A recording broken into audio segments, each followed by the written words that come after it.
Any health-related information on the following show provides general information only. Content presented on any show by any host or guest should not be substituted for a doctor's advice. Always consult your physician before beginning any new diet, exercise, or treatment program.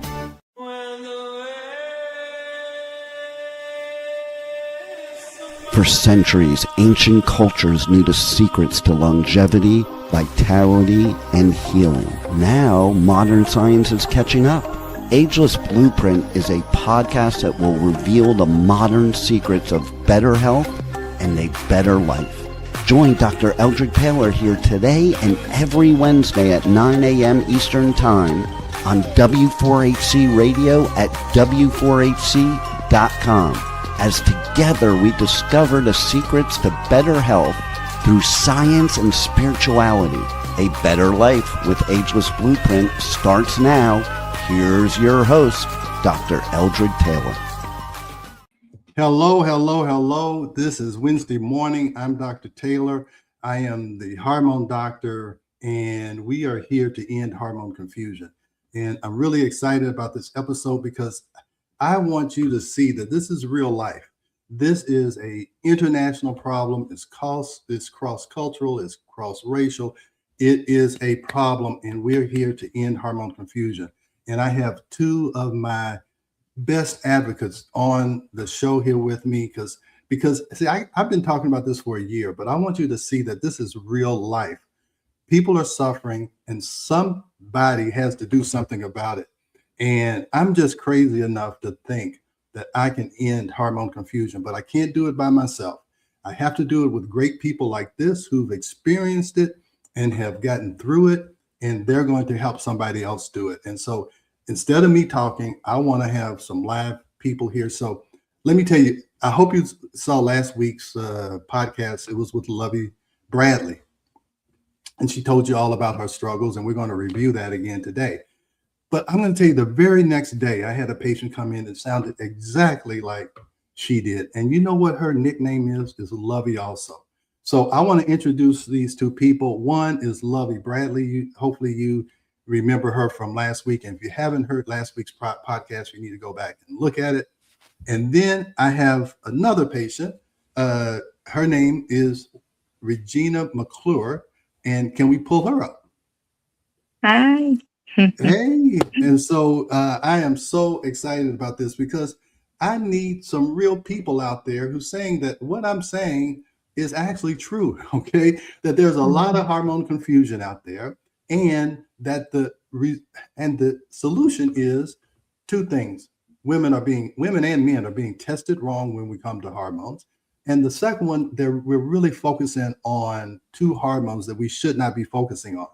The two hormones we should be focusing on is progesterone and cortisol rhythm, and everybody is focused on estrogen and testosterone. It's on the media, it's all it's all over the place. So we're going to refocus, and we're going to show you how this works in real time. So first, Lovey, can you just kind of review where you were, your starting point? Because Miss McClure is at her starting point. I just met her. We just met on Thursday, right? We did. But we saw me on TikTok. And you're like, wait a minute, this guy may be talking about me. So anyway, Lovey, tell me where you were at the start, okay? And why you came to me, how you found me and all this stuff, because the stories are almost exact. So Lovey, can you just review kind of where you were before you started working, what process you went through, and then we'll go from there, okay? Absolutely. I'm excited to hear Miss McClure's story since they're so similar and we share the same name. I was preparing this AM when I was getting ready, Dr.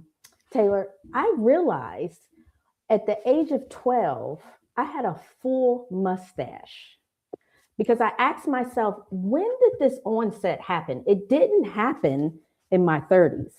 This started at the age of 12, where I can go back. However, fast forward into my 40s after I had my hysterectomy due to having 2 surgeries for fibroids, I then started having high blood pressure issues, couldn't see. I became like very horrible vision in my eyes, They were blurry. I couldn't wear my contacts, dry eyes. I was completely exhausted. I had no energy, would sleep till like 11, 12 o'clock and would have to roll out of bed, like literally like, oh my God, I just don't want to get up. I would get a boost of energy around 5, 6 o'clock. I would work all night long because that's when I had my energy. And my mother used to tell me, you've always had your days and nights mixed up. As a child, you stayed up all night. You kept me up all night. So I was programmed to think that I was just a night person, right? I had no sex drive, no libido, dryness in my vag, moodiness, weight gain. I mean, you just name it. I had every symptom you could possibly think of. And one night I was led by my spirit to go on TikTok. Dr. Taylor was live and I immediately inboxed him. And while I was inboxing him, I was saying, I set the intention, he's in Atlanta. However, no matter where he's at, I'm going by any means necessary. So, if you watched last week, I've done everything. I've flown around the world. I've purchased, I don't know how many supplements. I saw naturopathic doctors.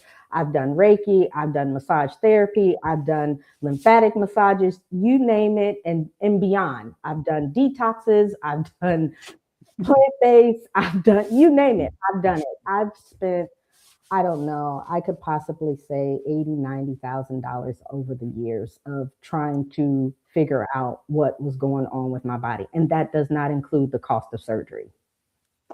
So let's pause right here. And they kept running lab tests on you. And what did they show? So just what have you been told since you were 13 about your labs? My labs? That they're normal. However, when I had my lab tests in my 40s, my doctor told me that, oh, Lovey, it's just menopause. You're in the menopause phase. I mean, you're over 40. And, I said last week, my family members would say, menopause is what it is. There's no solution. You just have to suffer through all the hot flashes, the irritability. It just is what it is. However, my knowing knew that the body is designed to heal itself and there was a solution somewhere. So Ms. McClure, I'm going to let her, and it's really, I could just replay what you said. Absolutely. Absolutely. It's eerie. It's eerie how similar. Because you got told something when you were like 12 or 13 too, correct? We just had that discussion yesterday. So let's talk about how it started from the beginning. This is why I say this should be taught in 5th grade yes. health class. So taught in 5th grade health class. So go ahead, Ms. McClure. Yes. So I started my period at a young age. I was around 12, and it was horrible. I played sports. I would have 2 periods a month that I wouldn't have, and it was horrible. I was in excruciating pain, to the point where, my parents would take me to the emergency room, where finally the doctor, just told me, you have endometriosis. I mean, and they said the only way that I'm about to be 55, so it's been a little while. So back then, they weren't doing laparoscopic surgeries. It was a kind of a major thing. And, so I decided, no, I don't want to get that invasive. So we just, that was my label. I had endometriosis. And from then on, at 13, to regulate my cycles, the doctor put me on the pill. So I basically was on birth control from the age of 13 until I got off of it to try to get pregnant, not knowing what the pill was doing to my young body at the time. And my parents didn't know. I mean, it was never discussed. We just trusted the doctor. And unfortunately, I suffered with that. It took me a while to get pregnant. I had a miscarriage, my first, and then my second. I have 4 daughters now, and my first 2 daughters, then I couldn't get pregnant. So, long story short, I found it wasn't until, maybe 5 years ago, I knew something was wrong with my body. I knew something was not right. And I was having excruciating pains on my left ovaries. And I went in and the doctor did extensive tests, fabulous doctor, but primary care doctor. And she told me that I have PCOS. And I was like, so I don't have endometriosis? And she said, no, you have PCOS. She put me on metformin. So all of these years, every doctor I've ever seen, I said, yes, I have endometriosis, and never knew anything different. Let me pause right here. This is the problem. Women get labels. They don't understand the labels, and they never understand what that label means, and they carry that label for years and years and years. Right. I hear people say, I have PCOS. I said, explain to me what PCOS is. Nobody knows it. That's what you had at 13, Lovey. That's why you had a full mustache. And why do you have PCOS? Let me just explain this so everybody understands it. It's very simple.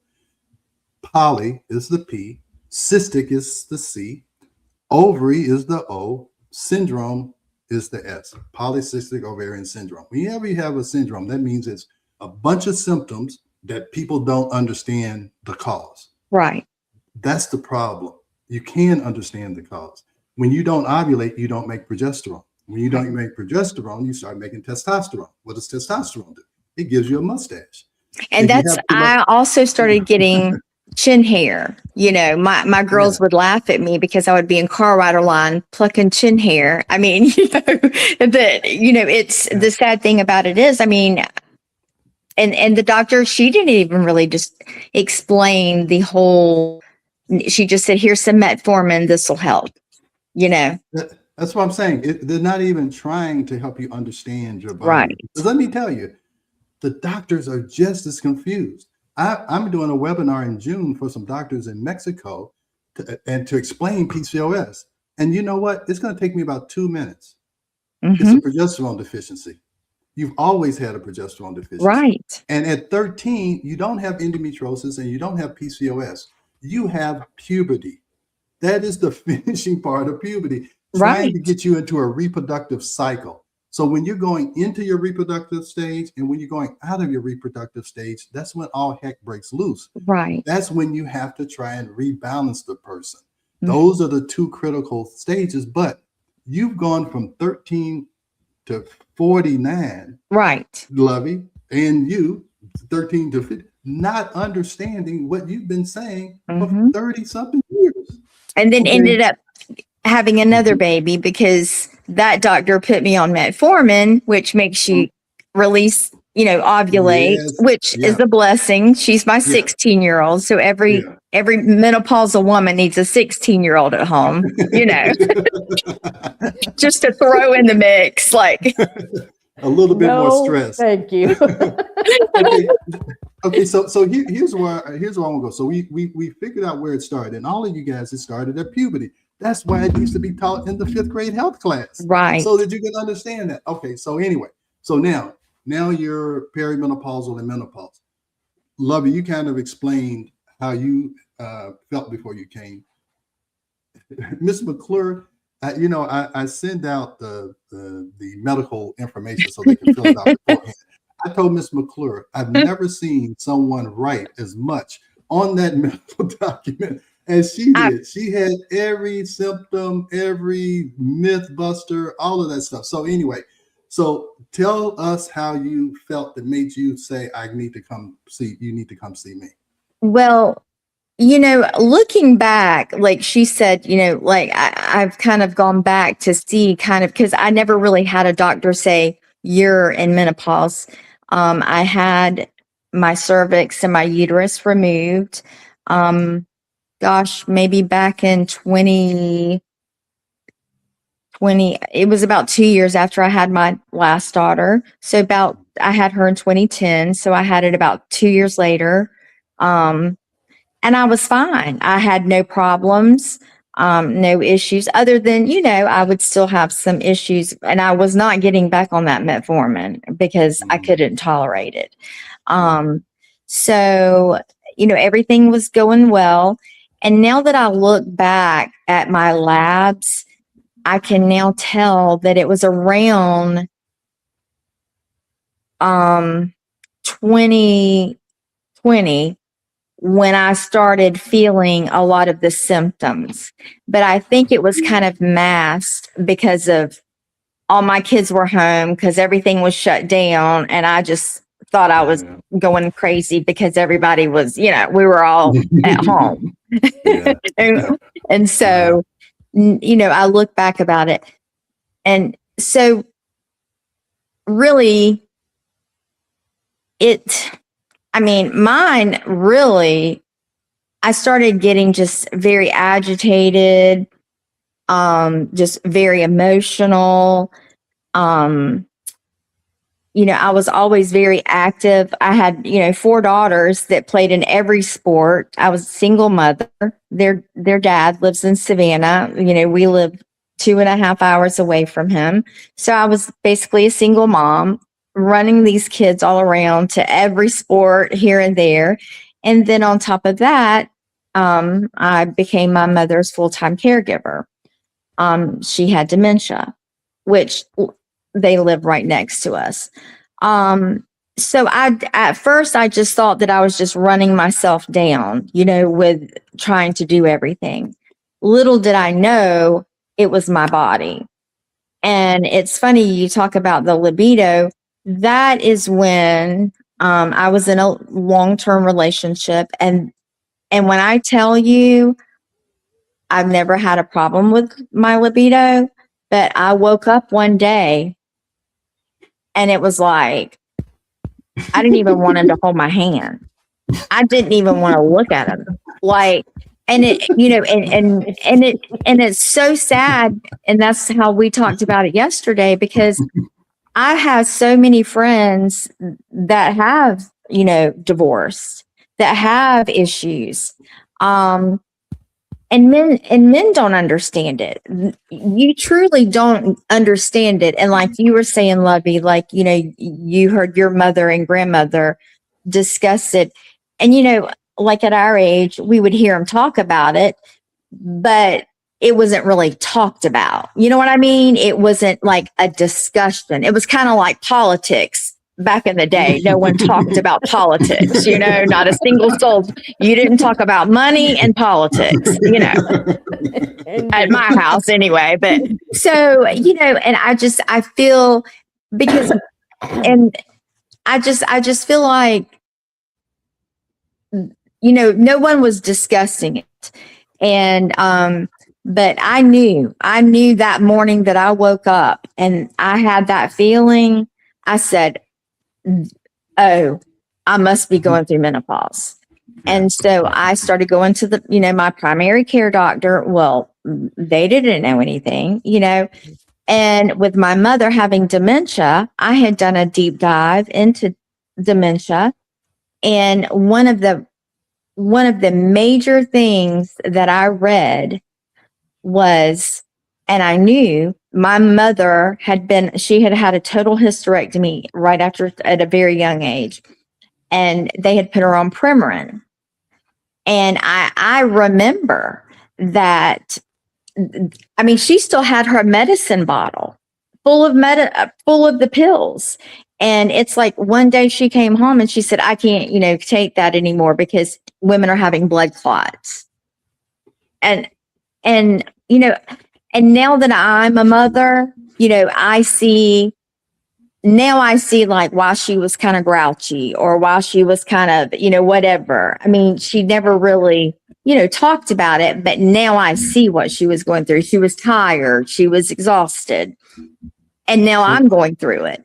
So let me pause right here, because that's what I want to show. Mm-hmm. This is a cross-cultural problem. Lovey, African American, she lives in Atlanta. Regina is Caucasian, she lives in rural Georgia. On TikTok, I have people from Australia, countries I haven't even heard of on TikTok. They are saying the exact same thing. So That's what I'm talking. And people are getting the exact same answers. Right. And the reason why this happens at this time, you see what Lovey says, why high performing women feel flatland. It's because single mothers, taking care of parents, dealing with your job, dealing with relationships, dealing with why am I acting like this toward my spouse? Right. I'm irritated. He's feeling rejected. It causes all kinds of problems. And I talk about the cost of hormone confusion. Lovey talked about the monetary cost. She'll tell you that she's wondering why her husband stayed with her. That's what you said last time, right, Lovey? So tell that story, and I want to. So here's the goal for today. I want to show you how expansive this problem is. Lovey is my example of. She started with me 6 months ago, and you see how it looks now. What she described and how she looks now, she looks like she's 30 years old, and then she was acting like she was 50. So why don't you tell us, since she's talking about relationships and libido, why don't you tell us where you started and where you are now with the relationship and all that? Because the amount of divorces in your age is going up like crazy. Yes, because it's not a taboo to divorce. Okay, I remember that the couples used to stay together and they just be at each other the whole time, but they say we can't get divorced because it's taboo in the past. Now it's not taboo anymore. Right. And we need to solve this problem because a lot of relationships have already broken up and will break up if we don't start to understand it. So let's go over your libido relationship story and how that started and how you got to the point. Because I want Ms. McClure to see that there is a path forward. Okay. So indeed. Well, my surgery was in 2016. So my relationship was fine up until then. I won't say fine. We were more sexually active. It wasn't like 5-6 times a week, but we were more sexually active leading up to having the fibroid surgery 2 times. It started slowing down around that time because there was a lot of discomfort, pressure in the pelvis, dryness in the vag. And then after the surgery, it was almost like a complete halt for me. My love would walk around and he would tell my children, well, mom haven't given me any in about 12 months. So he would justify his behavior and mood because mom hasn't given him any in 12 months. Now, it hadn't been that long, but that was his saying. It went from 6 months to 12 months, depending on the day. And I know that's what it felt like for him. And for me, it felt like it was yesterday. Right. And it felt like I don't need to, because I was always like anticipating the discomfort, right?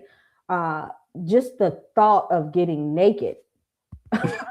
I was like, I don't want to do that. I don't want to see you naked. I don't want to see me naked. I don't want to feel anything because the pain was so unbearable in my vag after the hysterectomy. Right.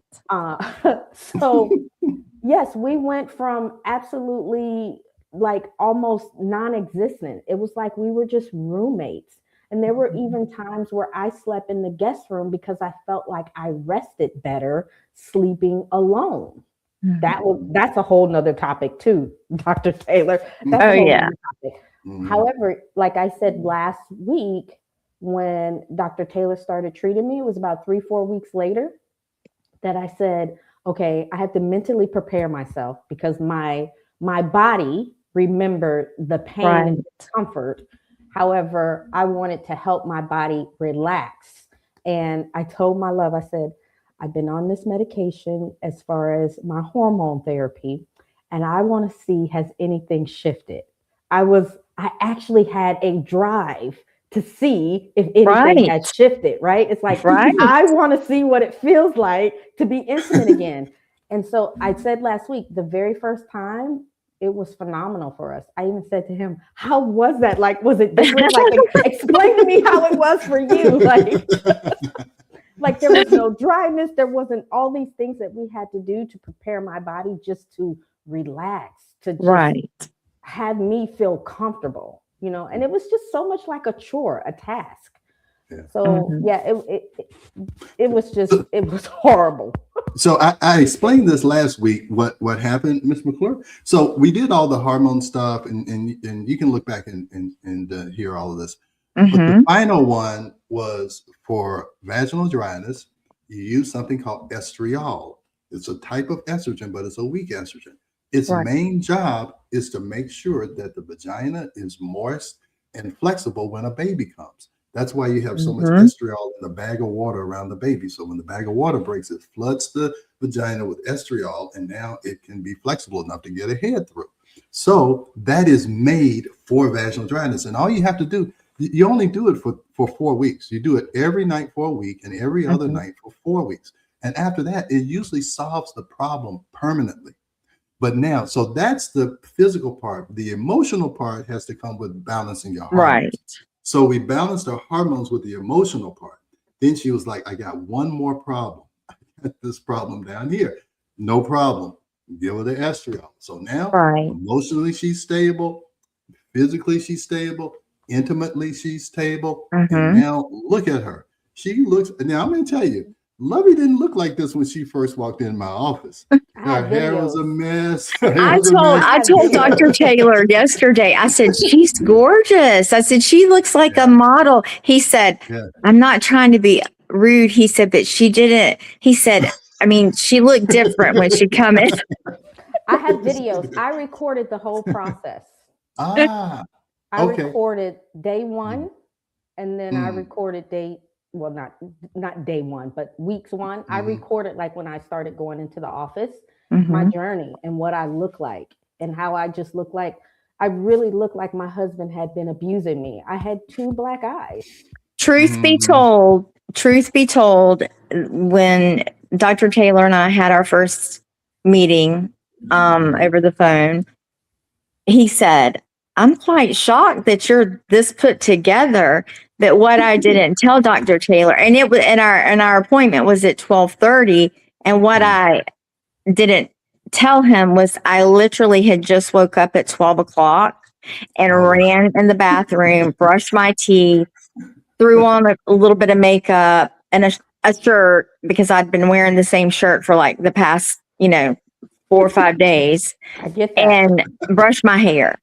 I mean, like, I haven't even slept. I didn't sleep at all last night. I've had no sleep, none.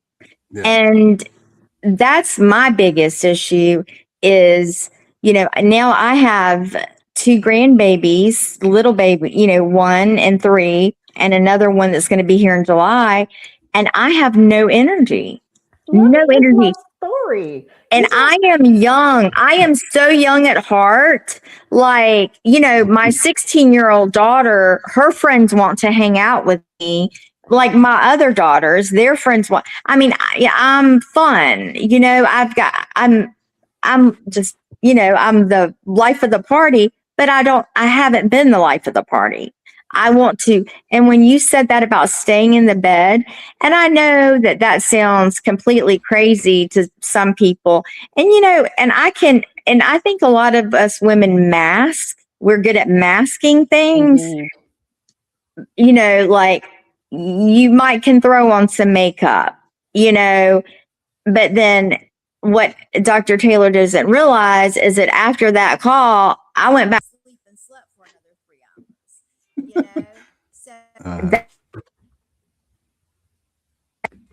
I could stay in the bed. Yeah. So that's the thing. You're right. I was surprised that you look like this, because I thought you were going to look like Lovey did when she first came in. Lovey didn't care. I did not care how I look to other people. I know how I felt. You truly do not. You do not, and it's very sad. It is. Yeah. I'm sorry, because we usually have to take a break at 30 minutes. Okay. Rebel, are there any questions? Rebel, she's our producer. Yes, we have a few questions here. Kate wants to know, why do doctors not know these things? Okay, let me explain that. I went to Emory University Medical School. I did a residency there right here in Atlanta.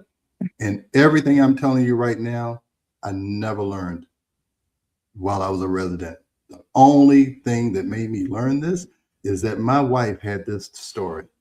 She hated me 2 weeks before her cycle, And then after that, I was the best husband in the world.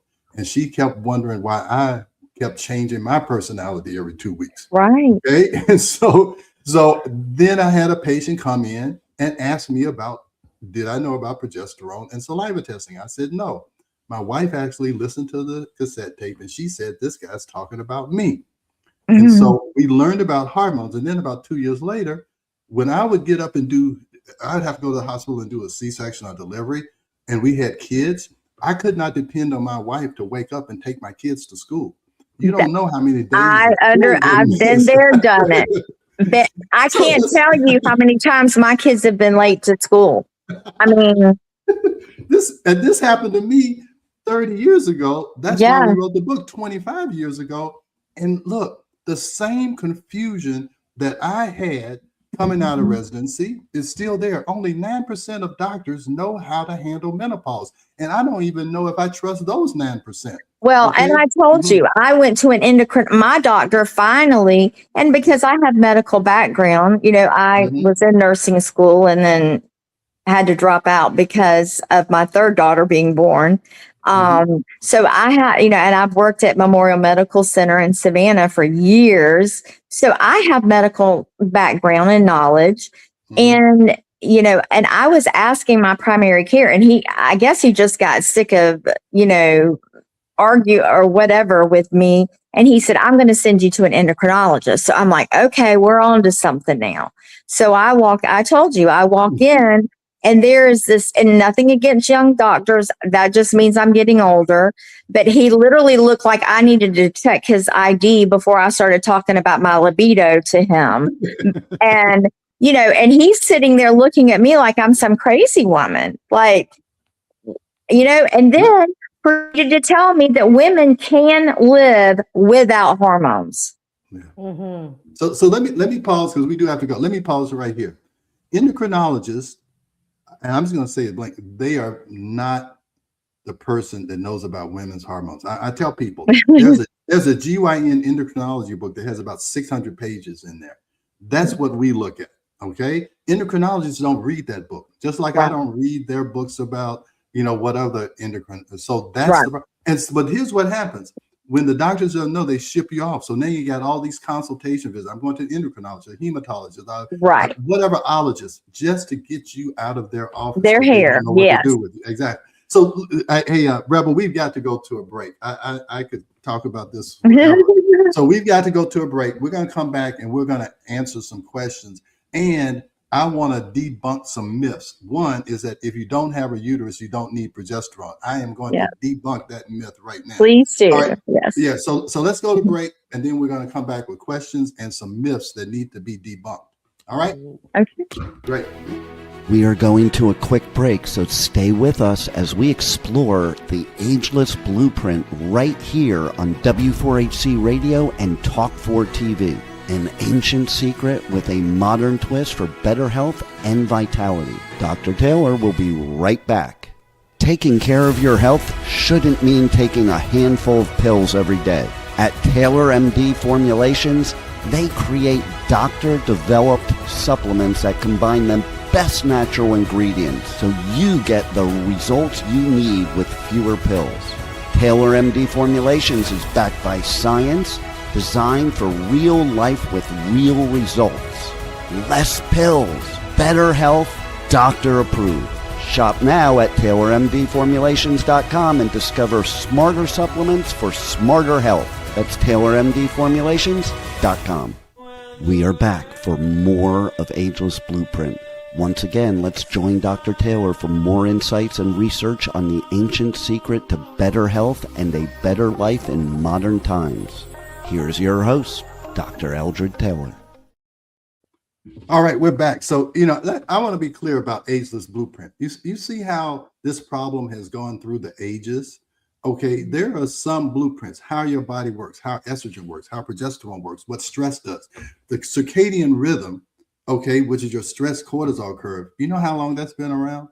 Forever. Mm-hmm. Okay, animals go by the circadian rhythm, the day-night cycles.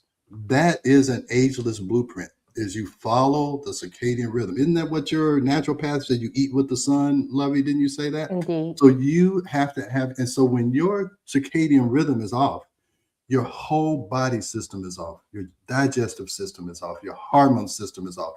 That is the ageless blueprint. How do I live my life based on the circadian rhythm, which is a cycle? And how do I live my life with the cycles of life? In women, I'm just going to be real quick. Here's the cycle. You're born. You go into your reproductive age.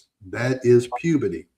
Any transitional stage is turbulent. There's a lot of ups and downs and changes. That's why you had all of that stuff happen around age 13. Then you get into your reproductive stage. At that point, estrogen and progesterone have to be in balance for you to reproduce. Right. What can screw that up? Stress. Stress is what causes PCOS because it stops you from ovulating because your body says you're too stressed to add a baby onto this. Okay. So then you have to transition out of your reproductive age. That's perimenopause and menopause. That's when things get out of balance. That's when you need a saliva test. That's when you need progesterone, because what happens is if you don't ovulate, you don't make progesterone. All right. So then after that, you spend 20, 30 years progesterone deficient if you don't add progesterone. And if you don't fix your cortisol curve, you know what? Nothing works.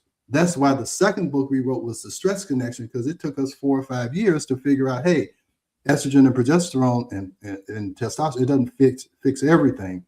You have to look at that cortisol curve. And that's what no one is looking at, is that curve. And when I show that to patients, they say, that's exactly how my day is. I'm tired all day and I can't sleep at night. And I'm telling you, the longer that happens, that is killing you. Okay, it's killing you. And Lovey knows that she almost died because of a surgery. And if she had known what she knew now, she wouldn't have had any of those surgeries. So just talk about how you almost died because you had a surgery that was really the result of an estrogen progesterone imbalance and a cortisol problem. That's why I keep saying you don't have 10, 12 problems. You got 2 problems. You're being tested wrong and you're looking at the wrong hormones. You're getting put on estrogen and testosterone, and you should be looking at progesterone and that cortisol curve. It is as simple as that. And we can talk for 10 hours and I'm still going to tell you got 2 problems. Okay. So anyway, tell about how you almost died. Then we're going to go through questions. It says sometimes I'm so passionate about this and I see how easy the solution is. And I hear all of these women and it just drives me crazy. It drives me absolutely crazy. Me too. Okay. So, all right, Lovely. So tell them about your near-death experience. Then we're going to get some questions. And then we're going to tell everybody, how do you end hormone confusion for yourself and how can you do it for someone else? Because that's what these 2 people are going to do. They're on a mission from God. It's just like the Blues Brothers. It's just like the Blues Brothers. When you get something that's as transformational as this, you can't help but tell somebody else. You can't help it. And that's why I'll get on TikTok, Facebook. I've told everybody that at the grocery store, I've told everybody. My kids, I think they're more educated than most doctors are about it now. Absolutely.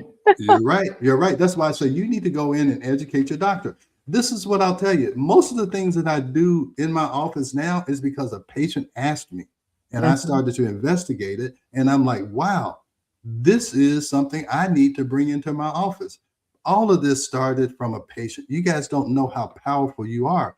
That's why the pharmaceutical industry says, hey, ask your doctor about this medication, because they know if they can increase demand, they're going to increase their profits. But the sad thing about it is, Dr. Taylor, is that a lot, obviously we've always, we were brought up to trust physicians. But it's like a lot of people don't self-advocate for themselves. They're afraid to ask a doctor because they're like, this is a doctor. He's gone to school for all these years. He who am I to ask? So you have to advocate for yourself. You have to ask.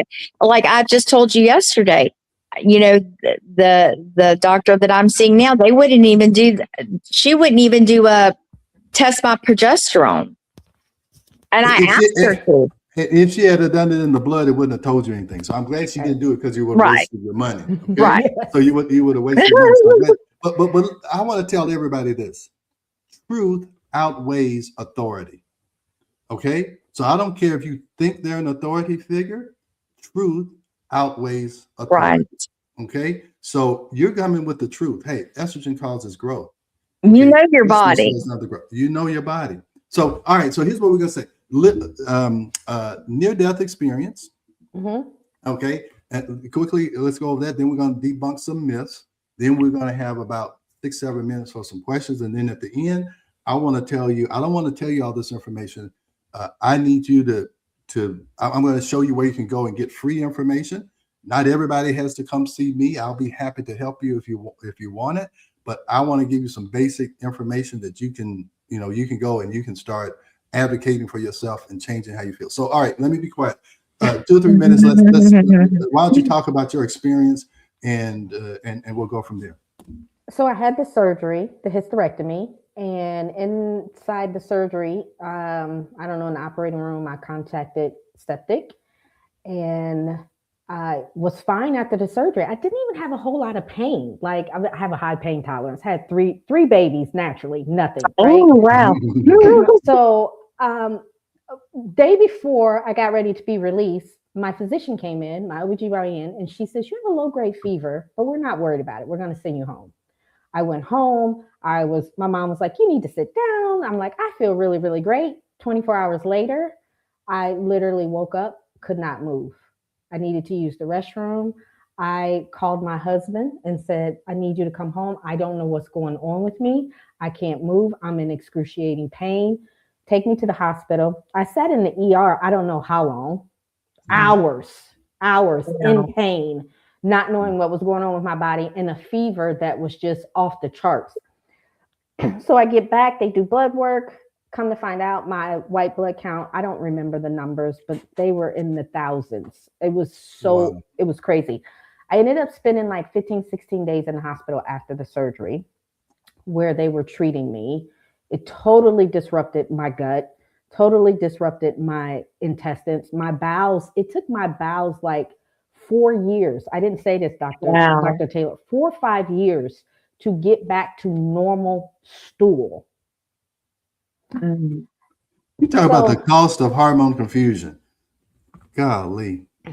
Yes. And then on top of that, while in the hospital, they ended up sticking this tube in my bottom near my vagina to like drain out in the vagina area. I'll never forget when they took me down to the X-ray center to see where to put the tube. They treated me like I was a mannequin that they were practicing on in nursing school. They didn't care about my pain. They didn't care about my discomfort. It was basically like I just had a hysterectomy. They wanted me, excuse me.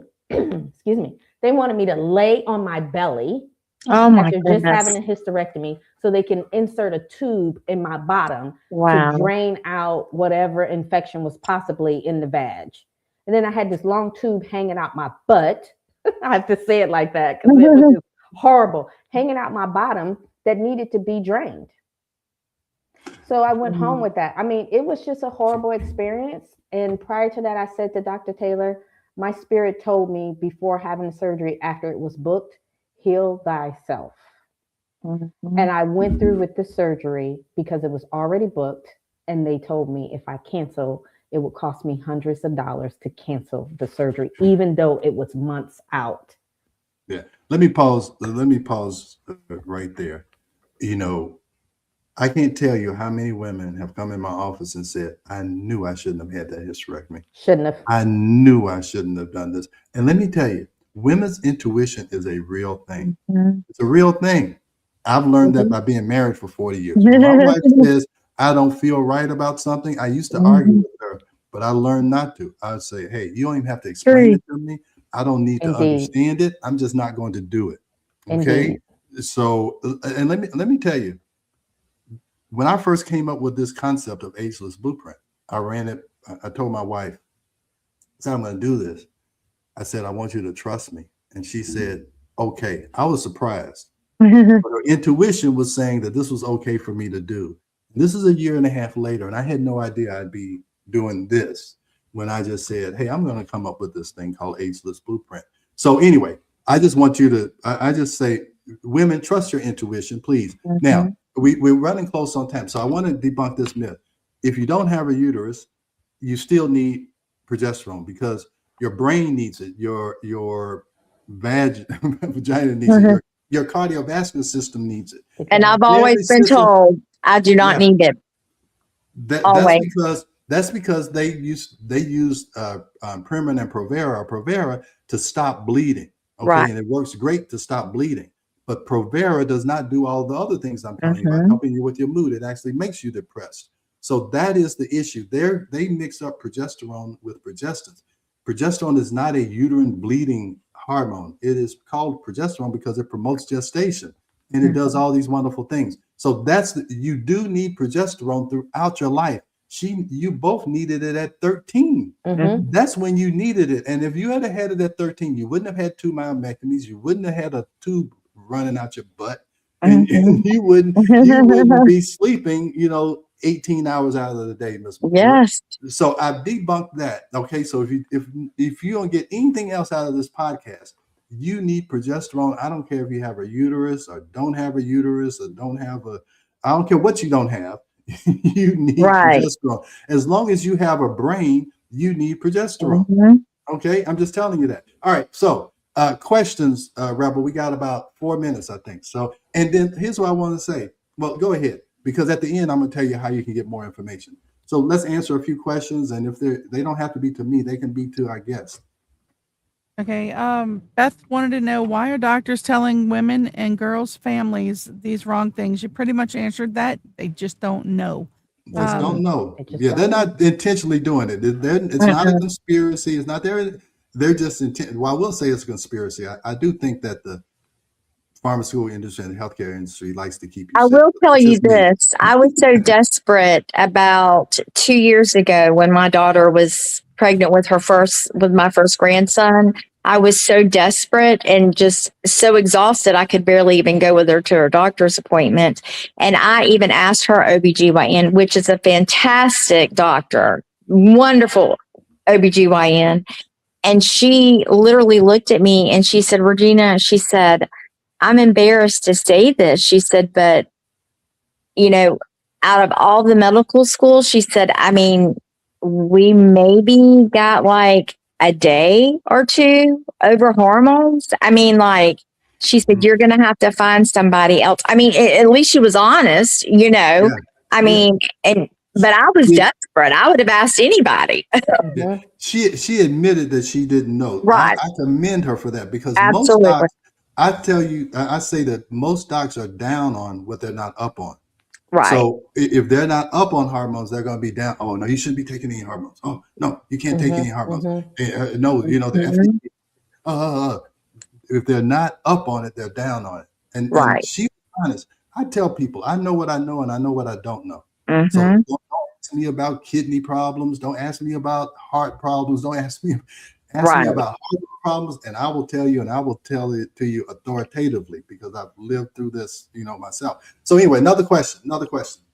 Okay, Nana wants to know, how long does it take the body to start noticing any changes? Hey, here's what I want to do. This is what I want to tell you. Ms. McClure has agreed because today, did you do your saliva test today? Okay, I started. So this is perfect. So this is day 1. She's going to do the saliva test. Okay? I'm so excited. Exactly. We're going to follow her month to month. So you're going to see this in real time. She's going to do the saliva test. It takes 2 weeks to get the results back. I'm going to meet with her in 2 weeks. We're going to go over it. And she's going to understand what is going on and what she needs to do. Then we're going to start treatment. That may take, what? Did it take 6 weeks or 8 weeks for you to get to where you are right now? Let me see. So my results came about 2 months. Probably 2 months. Okay. So 2 months. All right. My situation is different too, Dr. Yeah, you had some, well, because you had a lot of cortisol was a big problem. Yes. It was easy to do the progesterone. The cortisol takes a little bit longer, but maybe a month. She came in once a week for 3 weeks. and she got an IV. In between, she was taking some supplements from Taylor MD Formulations that we did the commercial on. So we're going to follow Miss McClure throughout these next 3 months. So you'll see it live how this works. So, hey, we're almost out of time. So look, drop a comment if you want more information. You see all of my links that right down here. Go there. Every link, I have like 14 links. It's to my podcast, to everything. It's to a stands to free downloads. You can join our school group. It's free. We discuss things there. And here's something new. I have what we call an End Hormone Confusion Facebook group. So you can have conversations like we're having here. So please join that group, because that's what I need women talking to women. You listening to a 65-year-old man talking to you about your hormones. I want you guys to help each other. This is how we see one, do one, teach one. Mm-hmm. So End Hormone Confusion Facebook group, and then join all my links, and you'll see everything I have to offer you. Join me next Wednesday at 9:00, and we'll do this all over again. They won't be here, I don't think. Maybe Lovey comes. I don't know. We'll see. But next week we'll talk about something else. But for the next few podcasts, we're only going to talk about hormone confusion, because I think that's the number one issue with this ageless blueprint, is that you cannot be ageless if your hormones are out of whack. That's why I say we may be old, but we're not dead. That's why Lovey still had. That's why Lovey still wanted to be intimate with her husband. Same way with Miss McClure. She has a long-term relationship. Same way with me. My wife wasn't interested in being intimate with me when we started this. She hated me. And we need to teach our younger, like my girls are in their 20s. My girl, and and I think that's been a little taboo maybe in the past with our mothers and grandmothers talking about it, but the word needs to get out now. It needs to change. It needs to change. All right. Hey, Rebel, she's going to kill me because we're over. All right, Rebel, we're good. If you have any questions, let us know. But hey, we got to go. Thank you so much. Thank you, Ms. McClure. Thank you, Lovey. Nice to meet you. If this helped one person, then absolutely it was worth it. Okay. Thank you so much. Thank you so much. Take care. Bye-bye. Thanks for joining Dr. Taylor today. If you missed any part of this show, just check out the podcast wherever you listen to podcasts. Ageless Blueprint is every Wednesday at 9 a.m. Eastern Time on W4HC Radio at W4HC.com. Together, we discovered ancient secrets to better health through science and spirituality made for modern times. Until then, feel free to check out agelessblueprintpodcast.com and TaylorMDFormulations.com for more information.